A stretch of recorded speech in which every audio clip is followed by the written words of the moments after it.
अगर पूरे देश में कोई डिज़ास्टर आ जाए तो कौन पैसा देगा? क्या स्टेट गवर्नमेंट पैसा देगी? क्या सेंट्रल गवर्नमेंट पैसा देगी?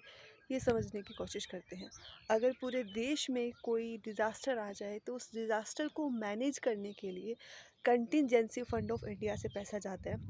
कंटिजेंसी फंड ऑफ इंडिया जो हमारा कॉन्स्टिट्यूशन है उसका आर्टिकल 267 क्लॉज 1 है। और इससे पैसा निकालने की जो पावर होती है वो होती है प्रेसिडेंट के हाथ में। तो क्या प्रेसिडेंट अपनी मर्जी से जब चाहे पैसा निकाल सकता है? नहीं। उस मनी को ऑपरेट करता है हमारा finance secretary.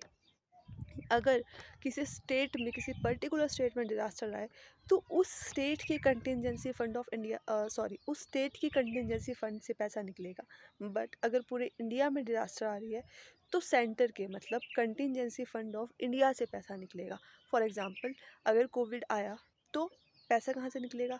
Contingency fund of India से, मतलब सेंट्रल गवर्नमेंट पैसा देगी, ठीक है, क्योंकि वो डिज़ास्टर पूरे देश में चल रही है। बट अगर हम इस टाइम कह रहे हैं कि राजस्थान में कुछ हो रहा है, कुछ प्रॉब्लम आ रही है, कुछ लैंडस्लाइड वगैरह हो रहा है, तो पैसा कौन देगा? तो जो राजस्थान की गवर्नमेंट है उनका अपना कॉन्टिजेंसी फंड ऑफ इंडिया है, वो लोग वहाँ से पैसा निकालेंगे, ठीक है। और जो कॉन्टिजेंसी फंड ऑफ इंडिया है उसका सोर्स क्या है, मतलब उसमें पैसा कहाँ से आता है? तो उसका सोर्स है कंसोलिडेटेड फंड ऑफ इंडिया। मतलब जो हम टैक्स देते हैं, डायरेक्ट इनडायरेक्ट टैक्सेस, वो जाते हैं हमारे कंसोलिडेटेड फंड ऑफ इंडिया में। और उसी फंड से जो 500 करोड़ रुपीज़ हैं वो अलग रख दिए जाते हैं कंटिजेंसी फंड ऑफ इंडिया में, ताकि जब भी कोई देश में डिज़ास्टर आए तो उसे मैनेज किया जा सके।